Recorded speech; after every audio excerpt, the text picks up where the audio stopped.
Capricorn Connect. People, potential, technology.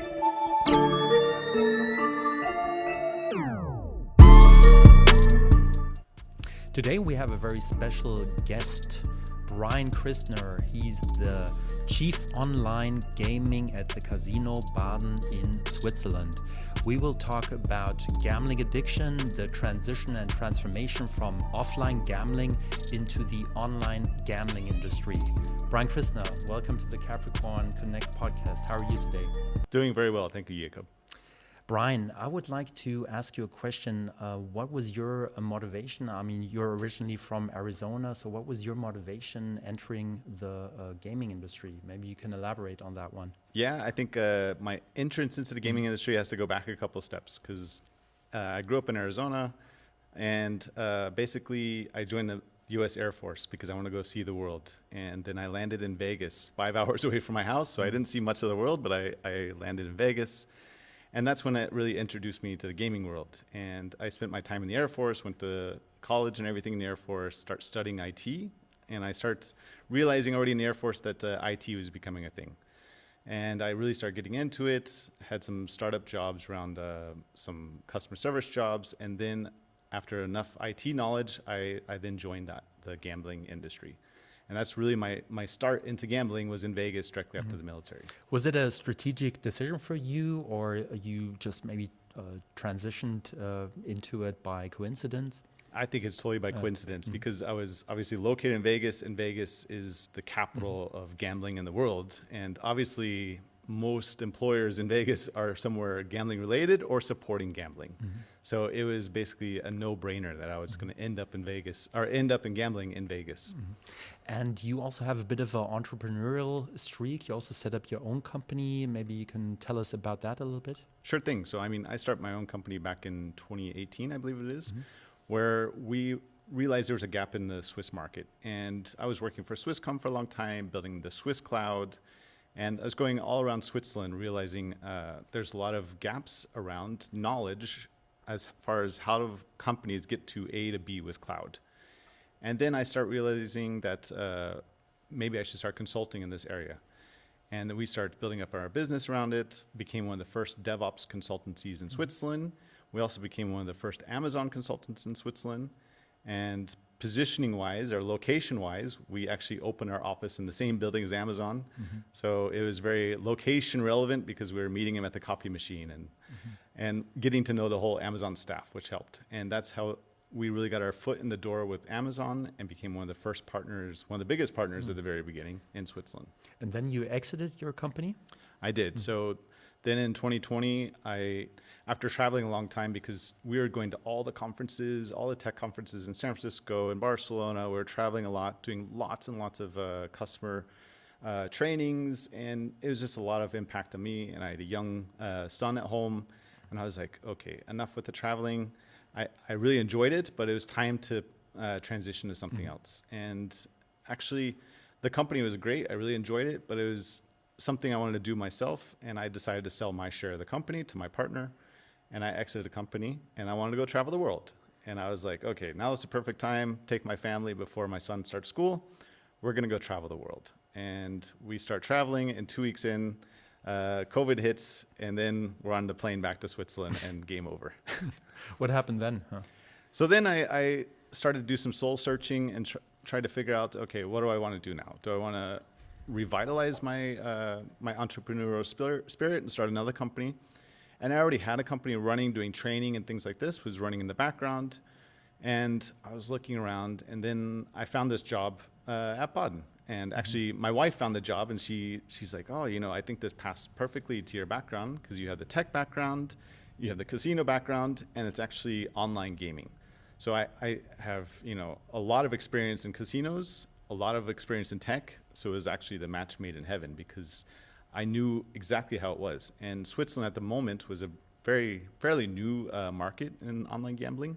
So it was still at the very renaissance of online gambling in Switzerland.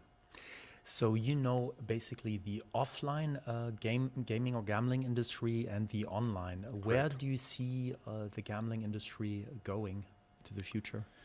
That's a great question because online gambling is going to continue growing just because the market or the demographics really enjoy online consumption. Is that Netflix or YouTube or actually online casinos? And that's part of the demographic. But I see over the long term that players will have kind of an affinity back to land-based casinos or physical traditional casinos, because they want to disconnect from maybe being online all the time and they want to go talk to a person. So there's a need, again, the human need to go offline again. The to physical contact, the talking to other people. And I really find this balance is going to be important going forward. And I find companies that can, leverage both online and traditional gaming, those are the ones that are going to win. So really omni-channel type of casinos offering both. Now, with your experience in Las Vegas, the mecca of gambling, and now also the online experience building online casinos, what is your experience with gambling addiction? So I'm sure you had some experiences maybe with cases. Can you maybe name some examples? Sure. I mean, gambling addiction is near to my heart because obviously I care very much about people, and people are important to me. So it's actually something where, we have a lot of protection mechanisms in place. We're audited by the federal government. We give our responsible gaming policies and procedures to the federal government to check. And my job is to make sure that we provide players with education, we provide them with the tools and the free resources that they need for them or their families to utilize. So, I mean, for me, it's important that I'm there for the players. I can help them if they have an issue. And if a player, for example, has an addiction, I mean, is it curable? Are there programs for those kind of people? Absolutely. There's different programs within Switzerland, free resources. We have it all listed on our website. We have an entire department. It's our compliance, our responsible gaming department that really focuses on this. And it's really, we're trying to identify, where it's fun and where it becomes a problem. And trying to find that line is very important. And that's when our department becomes involved and really tries to help people. So you have a certain awareness also inside the company that you also communicate to your employees and players as well. Absolutely. And we build our product that way as well. So we have limits players can set, how much they can play a day, how much they can deposit, what games they can play, and they can also take cool-offs. They can also take a break for a week, 2 weeks, a month, whatever they feel. Additionally, we have self-assessment tests. We have all these different features. And of course, we have AI in the back end helping us identify patterns that are not visually cued by their play patterns. And that's really important because I think in the future, we can start identifying these patterns before they realize they're having an issue and already intervene and provide the resources that are needed. So AI could be a helpful tool also in preventing those kind of addictions. AI will be a tool for the future for responsible gaming, for sure. Can you also maybe elaborate a little bit about the influence of AI into the gaming industry? Sure. Yeah. I mean, I'm a huge fan of AI myself, and I believe AI is, already quite embedded into gaming as far as responsible gaming, like I mentioned, but also game design. We have a game design studio in-house, and this studio previously would take about 6 weeks to develop a game. Now with the introduction of AI, we're doing it in about 2 weeks. Wow. So design, the mathematics, the integrations, it's all done within about 2 weeks. So from really idea to the game is done 2 weeks. And that's incredible. And my goal is to get it down to a week. Wow. What is the most popular game in the market at the moment? What would you say? It really depends on your affinity because I mean, do you like live games? Do you like playing blackjack? Do you playing roulette, what's more live type of casinos, or there's slot games, there's traditional Book of Raws and different things like this, fruit games. What makes the most money? What makes the most money? That's a good question. I mean, it really depends on the game type and the month because, players also win. So it could be a game does well 1 month and the next month we have a giant win that we have to pay. So would Christmas time be a good month or a bad month? Can you say that? Like, is that, can you make that? I mean, traditionally casinos, they're more popular in Switzerland towards the end of the year where it's a bit darker outside. You don't have much time to go out and have fun in the sun. And it's more the online consuming potential. So it's really, I won't say it's a different demographic or anything, but it's really the trends we see as well as retail shopping. Retail, we follow like the retail trend. We see Zalando and Ricardo, all the shopping trends, they pick up in Q4, right? Right towards Christmas time and everything. And it's basically online activity generally picks up in Q4. So YouTube content consumption, consuming and these type of things. So everything online starts tilting upwards, I would say around October. Around the end of the year then, Yeah. like fall. Brian, I also would like to talk about talent management. What are the challenges in maintaining talent and also corporate culture? I think you also had some experiences now during COVID. Maybe you can also talk about that a little bit. I mean, talent management is very important for us because obviously it's the core of any team is the talent, the people. The people is the bottom of the pyramid where they're supporting everything above it. So, I mean, people first for me. And how do we maintain this culture? And we built this during the COVID times. So actually, when I started, we didn't have in-person meetings. So I started in 2021 in Baden. And then we were already in lockdown. So it was a virtual get to know everyone. So I implemented this thing called a coffee talk. And it was all online. And essentially every Wednesday we would meet online for 15 minutes and bring our coffee or tea or whatever you want to bring. And we discussed everything about the world except for work. We wanted to understand. All online. All online. So we want to understand, hey, what are you watching on Netflix? What are you doing outside today? What's going on just generally with the people? And I found this really brought the people together. And it really formed a bond within our team that we still use today. So we still have this coffee talk. Now it's physical in our office, but now we're still like just catching up with everybody. It's really, how can we like bond the people together without forcing them to do that? So it's kind of a free form coffee talk where people really get to know each other. Brian, I also have a couple of personal questions towards you, some more self-reflective questions, so our viewers also get to know you a little bit better. What would you consider is your superpower, the area you're maybe a little bit better than others? Sure. I would consider myself an enabler. I really believe I'm an enabler where I enable people, I enable technologies, I enable learning. That's really my superpower. And how do I do that? I break down barriers for people. I enable them to, progress in their jobs. I enable them to keep growing as people. And it gives me great pride that I can do that because it comes from my software background, open source. You're always giving back. And I believe giving back also to the team, to people, helps also not only the team, but also you as a person feel good that you're giving back. So being an enabler is very important for me. So being an enabler and giving back. Yeah, giving back to people in projects. Is there a famous person that everybody knows you particularly admire and why?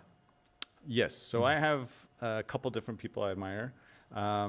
First is David Goggins. He's probably just the guy that gets things done. He's the one that runs 120 miles, with a broken leg, and he's just yelling at the camera like, "Oh, you guys you can still do this. You can still do this."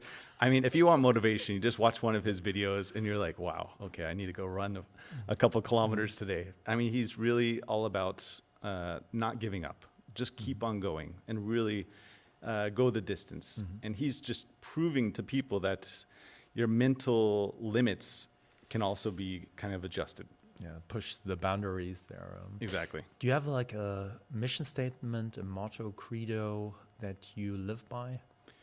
I would say it'd be first mover. I like to be first mover in our company, so Grand Casino Baden. I like to be really at the cutting edge or bleeding edge of technology, and I always want to be trying things first. So if it's a new AI tool, if it's a new product, I want to see it, I want to test it, I want to be involved in it, maybe even a beta version of it, and really understand how it works. Because I find if we can be first to a product and ingrain it into our culture, maybe it brings us value. It could be all sorts of different tools, social media tools or new social media platform or AI. And I find that being first allows us to, remove all these things about being cautious about moving. And really go forward, try something, maybe it doesn't work, maybe it does. And then we'll learn from this process and decide left or right going forward. So being at the forefront of tech and being a first mover in the new development. Absolutely. And this has helped me both in my entrepreneurial career as well as casinos, really being at the forefront of technology and pushing the entire industry forward. And that's where I want to be. I want to be the one leading the pack as far as technology goes. Final question, Brian. How will AI change your life in 2 years? That's a great question. I mean, seeing 2 years ago, LLMs were just introduced, and now we're, completely overwhelmed with all the agents and AI. I really think it's going to be part of our processes. It's going to be, I believe, the human operating system is where we're going. And what do I mean by that is we're going to use AI tailored to our specific use case. For example, I want to connect my watch with AI, with mountain biking, and it tells me exactly when I should go mountain biking to get the best performance. And that's the type of thing, is bringing all these data sources together and really harnessing AI for my specific use case. And then expand that to the business, right? How do I use that same type of principle and start using it for companies? So I think in 2 years, when we start using more data points within AI, it's going to unlock all sorts of use cases we don't even see yet. So in 2 years, it's a long time away in AI world, because I think if we look at it like in dog years, it's eternity away, but way it's progressing at the moment, it's moving that direction where AI is going to be more personalized to the person or the company. So it will be a different world, definitely. Oh, definitely, definitely. Brian Christner, Chief Online Gaming at Casino Baden. It was a pleasure talking with you. I'm really looking forward to our next meeting, next get together, and next conversation. All the best to you. Thank you very much. And Casino Baden. Thank you. Thank you very much.